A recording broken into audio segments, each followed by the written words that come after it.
l'Angleterre.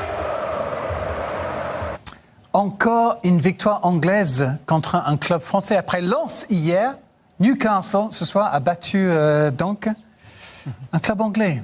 Un club français, pardon. Les Français mènent 2-0. Tony Masson est là pour parler dans un instant de Leipzig-Manchester City pour voir s'il y a quand même un Anglais qui a gagné cette semaine.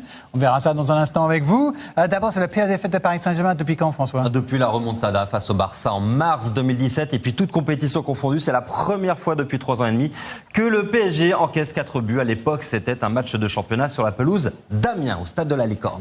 Que s'est-il passé ce soir-là ? Non, pas à Amiens. Que s'est-il passé ce soir, Sonny, pour le Paris Saint-Germain ? Comment expliquer cette défaite ? Et je pense qu'il y a quand même, dans une Champions League, d'essayer d'oser les Enrique de jouer avec 4 attaquants. Ça peut mâcher de temps en temps, mais là, c'était quand même assez risqué. On sait que Newcastle, c'est une équipe qui est forte. Ils ont éliminé quand même en coupe City. Ils sont bien. C'était trop osé de perdre quand même des joueurs au milieu de terrain pour aller jouer avec 4 attaquants, même si les attaquants sont de qualité. Vous déséquilibrez complètement votre équipe dans un match aussi important.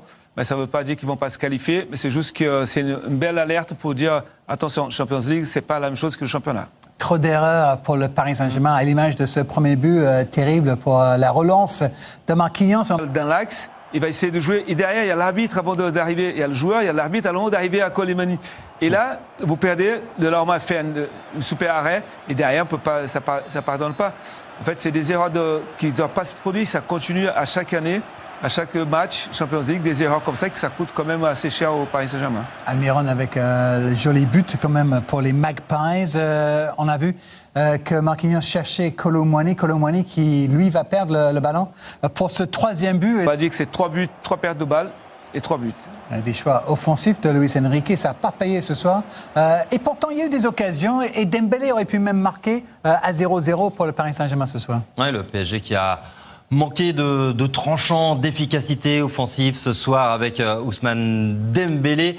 C'est un peu le cas depuis le début de la saison. Il est dans tous les bons goûts, mais à la finition, dans la dernière passe ou quand il s'agit de terminer le travail, il n'est pas encore au rendez-vous, l'ancien du Barça. Ouais.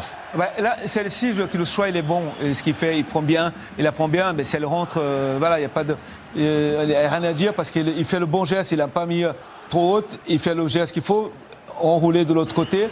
Là, il manque de chance. En revanche, après, il va changer celle-ci. Pour moi, il aurait dû le laisser passer, il n'a pas essayé de la contrôler. Il est en avance. Et derrière, on va le voir ralenti, il fait un petit pas avant de frapper. Alors qu'il aurait pu déjà, dans la même vitesse, là, il va s'arrêter. Et c'est là, il perd la vitesse. Le défenseur, il vient, il le prend. En fait, là, il a réfléchi énormément à ce qu'il allait faire sous son geste. C'est un joueur phénoménal, Sonny, on le sait. C'est ce qui lui manque, ces petits réflexes que les buteurs ont. Oui, parce qu'il a des occasions. On dit toujours, quand un attaquant a des occasions, c'est positif. C'est positif. Après, il faut voir le calme, travailler.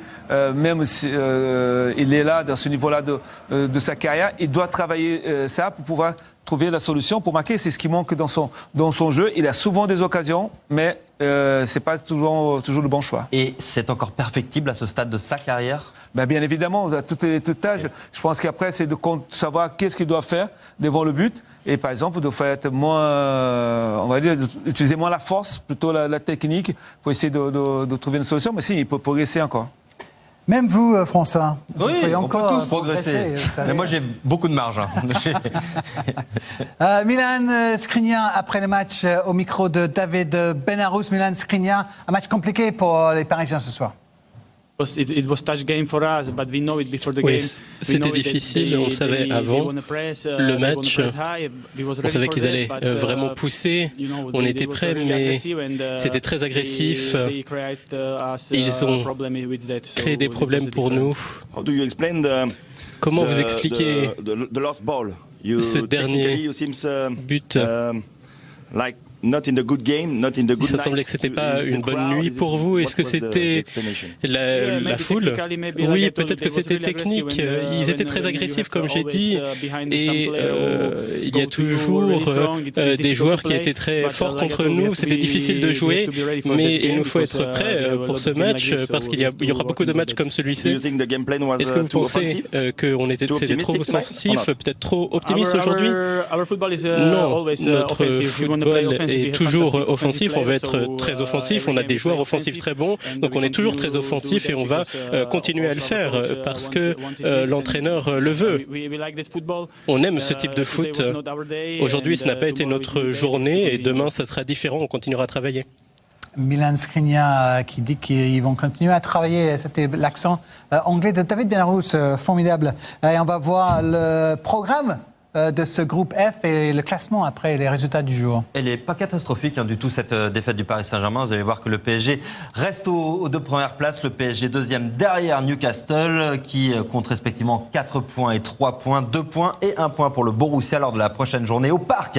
Le PSG recevra le Milan, Newcastle recevra le Borussia Dortmund. C'est quand même la surprise que Newcastle soit premier après 2 journées, Sané. Surprise, non, parce que ce qu'ils ont fait déjà ce soir, c'est pas vraiment une surprise. Là, ce groupe-là, on sait que c'est le groupe le plus compliqué. Maintenant, on va dire, c'est une défaite, on va dire, positive pour le Paris Saint-Germain, parce qu'il reste quand même deuxième. Les formidables défaites positives, ça on les aime, les défaites encourageantes. L'autre gros match qui était très attendu ce soir, Leipzig-Manchester City. Moi je vous parlais bien, moi ça va pas. Regardez mes cernes, je suis fatigué. Fatigué de regarder vos matchs qui terminent à 23h, mais surtout vos matchs qui terminent par des défaites. On est fatigué. On est fatigué, mais pas de fatigue. On est surtout fatigué de vous voir perdre. Vous jouez avec nous. On vous supporte plus. Vous jouez avec nous, avec notre patience. C'est ça en fait. Toute la journée, on attend le match, on est content. Mais on n'attendait pas une grosse victoire. On attendait peut-être une petite victoire ou au moins un match nul. Mais vous arrivez à perdre. Vous prenez notre argent. Parce qu'il y a certains qui ont misé, qui ont mis Mbappé buteur, qui ont misé, qui ont perdu. Mais surtout, c'est ça le pire, vous prenez notre espoir et notre bonheur. C'est ça, bah oui. Comment? À cause de vous, on est là, on va dormir triste. On va dormir avec de la rancœur. C'est ça, mais c'est surtout Luis Enrique. Moi, je propose que Luis Enrique, avant chaque match, je propose qu'il fasse comme les joueurs, une sorte de dépistage. Le test, il y a un joueur qui est là, on le teste et tout, tu vois, pour savoir s'il n'est pas dopé, tu vois. Mais ce serait bien qu'on le fasse aussi pour certains entraîneurs. Et ce serait bien que pour Luis Enrique, avant qu'il vienne au camp des loges, avant qu'il vienne dans le vestiaire du PSG, qu'on le teste un peu. Parce que c'est pas possible. Comment tu peux venir avec ce genre d'idée, avec ce genre de tactique, et penser qu'on va gagner? C'est pas possible. Moi, je ne peux pas croire que tu es dans ton état normal. T'as pris des trucs. C'est pas possible. Non, sérieusement. Je ne peux pas croire que là, tu es sain d'esprit, tu es à jeun, et tu nous fais ça. Moi, je peux pas croire. Je peux pas. Tu vois, non. Après, on dit oui, il nous manque un joueur au milieu, Mais peut-être qu'on n'aurait pas dû vendre Verratti. C'est ça. Moi, j'étais d'accord au début. Qu'il fallait le mettre dans le placard, fallait le mettre voilà, un peu à l'écart et tout. Parce qu'il fallait un peu lui apprendre le respect. Il fallait qu'il gagne sa place dans l'équipe. Entre 2-3 cigarettes et entre 2-3 fêtes, il revenait et il jouait. Galtier, les autres entraîneurs, le faisaient jouer. Le mec pensait que sa place elle était acquise. Si progressivement, on le remettait dans l'équipe, on le mettait sur le banc, et ensuite il devait gagner sa place, moi j'étais pour ça au début. Mais le vendre, non. Parce qu'on a bien vu que là, il manquait. Et surtout, on l'a même pas remplacé. On a remplacé Verratti par rien du tout. Par du néant. Ben voilà ce qui s'est passé. Il y a eu du néant, il n'y a rien. Non, mais le pire, c'est pas ça. Parce qu'il nous manque surtout un créateur. Le pire, c'est qu'on a remplacé Neymar par Dembélé. Un mec qui sait pas cadrer. Un mec qui sait même pas mettre de but. Non, parce que c'est lui qui a les meilleures occasions. Malheureusement pour nous, c'est lui qui a les meilleures occasions ce soir. Il a même pas sa même vision du jeu. Neymar, il voit tout à l'avance. Dembélé, on sait même pas s'il voit quelque chose. On sait même pas s'il voit. Sérieusement, on sait même pas s'il voit. Le mec est là devant le but, il arrive à tirer à côté. Il arrive à tirer à droite. Il arrive tout le temps à rater les cages. Ça fait quoi 5-6 matchs qu'il est là, il a même pas mis un seul but. Il rate tout. Il rate tout. C'est pas un problème de finition. C'est un problème de vision. Il faut qu'il aille chez l'ophtalmo. Non mais il est myope ou un truc du genre. Comment tu peux autant louper le but? Comment? Et toi, t'es là, on t'a dit tu vas remplacer Neymar. Et t'as signé. Tu t'es dit oui, je peux le faire, t'as signé. Un mec qui au Barça n'avait déjà pas réussi à remplacer Neymar. Au PSG, je vous le dis, il n'arrivera pas à remplacer Neymar. Et même là, actuellement, à Al-Ahly, il pourrait même pas remplacer Neymar. Il peut pas. Il a pas le niveau. Le seul moment où il arrivera à remplacer Neymar, c'est à l'infirmerie. C'est tout. Et vous verrez, à un moment donné, dans l'année, il se blessera. Vous verrez très bien. Mendes a plus de buts que lui. C'est pas normal, c'est un attaquant. Même Di Maria qui était ailier mettait des buts au moins.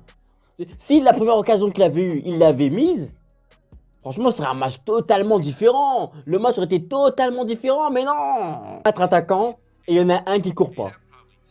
Mbappé pour défendre, il court pas. Il défend pas.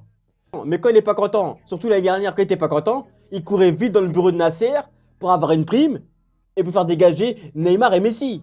Ah mais faut le dire, là tu cours, hein? Mais quand faut défendre un peu, on demande juste de faire un petit pressing au moins, enfin au moins quelque chose, au moins le contre-pressing, on demande juste de faire ça. Là il peut pas courir. L'équipe est perd au moins 2-0, cours un peu, fais un peu un effort au moins. On sait très bien que tu veux partir, que c'est ta dernière année, mais faut au moins un peu semblant. Et là, ils veulent partir d'entreprise, ils font semblant un peu, ils font un peu semblant. Devant les collègues, ils font un peu semblant. C'est quand personne ne regarde qui se laisse aller. Ou des fois, ils vont aux toilettes et c'est beau, ils se laissent aller. Mais devant les gens, ils font un peu semblant de travailler, ils font un peu semblant. Ou font encore une prime pour que tu cours. Hein? Mec, faut des primes pour tout. Moi, je vous le dis, avec Neymar, ce serait passé différemment. Peut-être qu'on n'aurait pas gagné, mais on aurait au moins fait un match nul. Avec Messi, je sais pas. Parce que je pense que trop de stars, c'est pas bon pour l'équilibre. Mais j'en suis sûr qu'avec Neymar, il aurait fait des passes. Il aurait fait des choses. Au moins, il aurait aimanté tous les joueurs sur lui, en fait. Il aurait fait quelque chose, il aurait créé le jeu, il aurait pris le jeu à son compte. Franchement, moi, je commence à regretter le départ de Neymar. Je commence à regretter. Dans les commentaires ce que vous en pensez. Est-ce qu'on aurait dû vendre Neymar et Verratti?